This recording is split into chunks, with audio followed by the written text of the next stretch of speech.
Hi friends, welcome to Nila's kitchen. நம்ம இன்றைக்கி என்ன பார்க்க போகிறோன்னா, ஒரு சாம்பார், முருங்கைக்காய் சாம்பார் எப்படி வைக்கலான்னு பார்க்கலாங்க.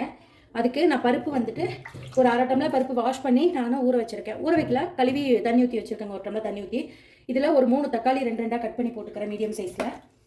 10 பல் பூண்டு, ஒரு 5 சின்ன வெங்காயத்தை 2 கட் பண்ணியிருக்கேங்க. அதை போட்டுட்டேன்.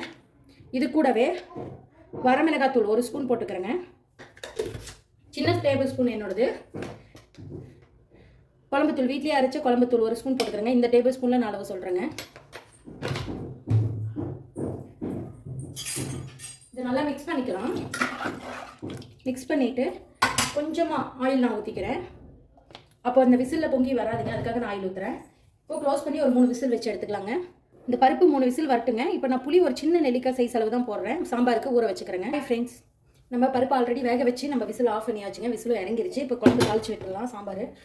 இப்போது நான் மண் சட்டியில் நீ செய்கிறேங்க. எப்போவுமே நான் அதிகமாக மண் சட்டியில் தான் செய்வேன். ரேராக தான் நான் அந்த மாதிரி கடை இதில் தான் செய்வேங்க. ஆயில் ஊற்றிருக்கோம், நல்லா காயிட்டும் பாருங்கள். ஆயில் காஞ்சிருச்சு. கடுகு 1 ஸ்பூன், சீரகம் 1 ஸ்பூன் அளவு எடுத்துருக்கேங்க. இது கூடவே கொஞ்சமாக பெருங்காயத்தூள்,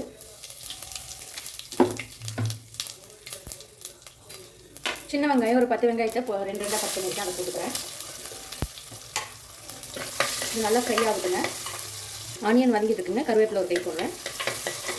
இது நல்லா வதங்கணுங்க ஆனியனு. பாருங்கள், ஆனியன் நல்லா வதங்கிடுச்சு. இப்போ மஞ்சள் தூள் 1/4 டேபிள் ஸ்பூன் அளவு நான் போட்டுக்கிறேன். மஞ்சள் இப்போ டீஸ்பூனுங்க. இது நல்லா வதக்கலாம். வதக்கிட்டு நம்ம இந்த பருப்பில் போட்டோம்லங்க தக்காளி, அதை எடுத்து இதில் ஆட் பண்ணிக்கிறேன். நான் பருப்புலேருந்து எடுத்து அப்படியே ஆட் பண்ணிக்கிறேங்க. இந்த மாதிரி எடுத்து ஆட் பண்ணிக்கிறேன்.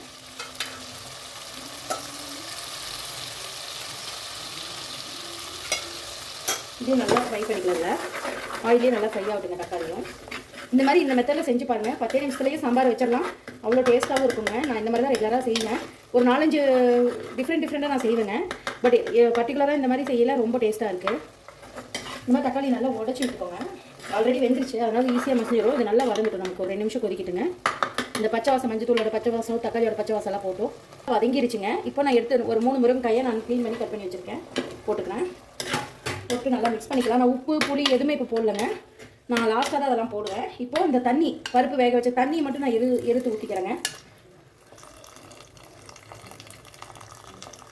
இந்த மாதிரி ஊற்றிக்கோங்க. எடுத்து பருப்பு லாஸ்ட்டாக நான் போடலாம். இப்போ இதுக்கு கொஞ்சம் தண்ணி வேணுனாலும் நீங்கள் ஆட் பண்ணிக்கலாம். நான் கொஞ்சம் 1 டம்ளர் தண்ணி அளவு ஆட் பண்ணிக்கிறேன். பாருங்கள், 1 டம்ளர் அளவு நான் ஆட் பண்ணிட்டேன். இது நல்லா கொதிக்கிட்டுங்க. நமக்கு காய் வேகட்டும். வாங்க ஓப்பன் பண்ணி பார்க்கலாம். பாருங்கள், இது சூப்பராக கொதிச்சு வருது. நல்லா காய் வேகட்டுங்க. நம்ம அப்புறம் லாஸ்ட்டாக பருப்பு புளி தண்ணி ஆட் பண்ணிக்கலாம். ஆட் பண்ணிக்கிறேன். பாருங்கள், முருங்கை நல்லா வெந்துருச்சு. இந்த ஸ்டேஜில் நான் பருப்பு ஊற்றிக்கிறேங்க. எடுத்து வச்சுருக்க பருப்பு. கொஞ்சம் குழம்பு எங்களுக்கு தனியாக இருந்தால் தான் பிடிக்கும். ரொம்ப கெட்டியாக இருந்தால் பிடிக்காதுங்க. அதனால் நான் கொஞ்சம் வாட்டர் வாஷ் பண்ணி ஊற்றிக்கிறேன். குக்கரை கொஞ்சம் நான் தண்ணி எக்ஸ்ட்ரா தான் ஊற்றுறேங்க. எதுக்குன்னா, எங்கள் ஊர் ஈரோடு, கோயம்புத்தூர் சைட்லாம் வந்து நாங்கள் என்ன சொல்லுவோம்னா, இது இரு தண்ணின்னு சொல்லுவோங்க. அந்த மேலே படிஞ்சிருக்க தண்ணியை இரு தண்ணின்னு சொல்லுவோம். அதுவும் சூப்பராக இருக்கும். இரு தண்ணி ரசம் அப்படிமா எங்கள் ஊரில். அதை நான் எடுக்கலான்ட்டு கொஞ்சம் சேர்த்து ஆட் பண்ணியிருக்கேங்க. இப்போ தேவையான அளவு உப்பு போட்டுக்கலாங்க. நான் ஒரு 1.5 டேபிள் ஸ்பூன் அளவு போட்டிருக்கேங்க. பார்த்துட்டு போட்டுக்கலாம். அந்த சின்ன நெல்லிக்காய் சைஸ் அளவு புளி கரைச்சலங்க, அதையும் ஊற்றிக்கிறேன். திப்பி இல்லாமல் ஊற்றிக்கோங்க. அவ்வளோதான். இதை மிக்ஸ் பண்ணிக்கலாம். இது நல்லா ஒரு கொதி வரட்டுங்க.